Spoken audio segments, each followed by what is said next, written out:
Washington, "It's a big effin' deal." That was the verdict Senate Majority Leader Chuck Schumer delivered on the South Lawn of the White House on Monday, as the Biden administration and congressional Democrats celebrated the president's signing of a $1.2 trillion infrastructure bill. Schumer was alluding, of course, to Biden's famous remark to his then boss, President Barack Obama, in 2010, upon the signing of the Affordable Care Act.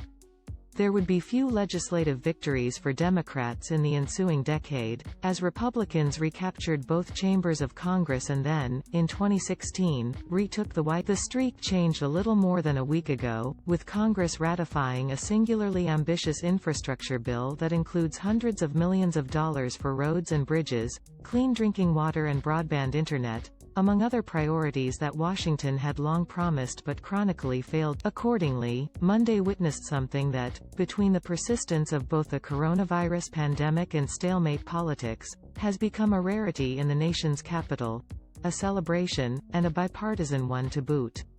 A military band played as Democratic dignitaries, White House staffers, labor leaders and elected officials from across the nation gathered on the South Lawn, in an apparent attempt to observe public health guidance that recommends holding large gatherings outdoors to prevent spread of. Still, there was little social distancing, with attendees hugging in celebration as they waited for the president on a bright, chilly afternoon.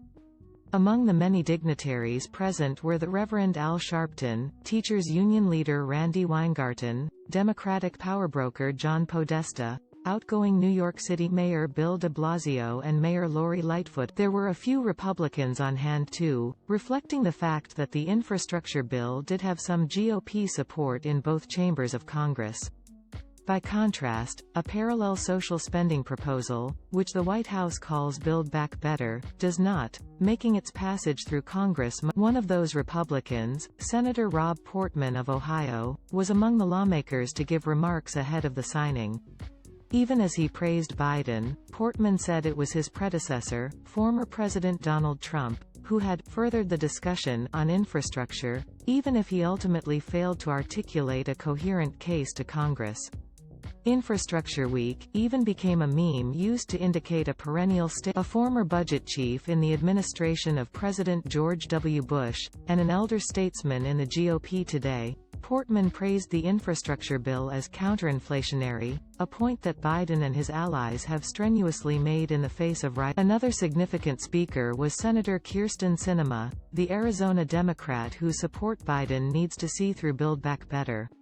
He had been courting her and another holdout, Senator Joe Manchin of West Virginia. Her prominent role at Monday's ceremony was, potentially, an auspicious sign regarding her willingness to back the social spend. The senators who negotiated this legislation show how to get things done, she said. By the time Biden came to the podium to speak, the sun had started to sink toward the horizon, and the temperature had noticeably dropped.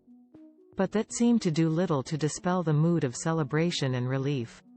After months of arguing over budgetary items and complex parliamentary maneuvers, the Biden administration is eager to actually tell Americans what's in the bill, namely, money for America is moving again, the president said, and your life is going to change for the better.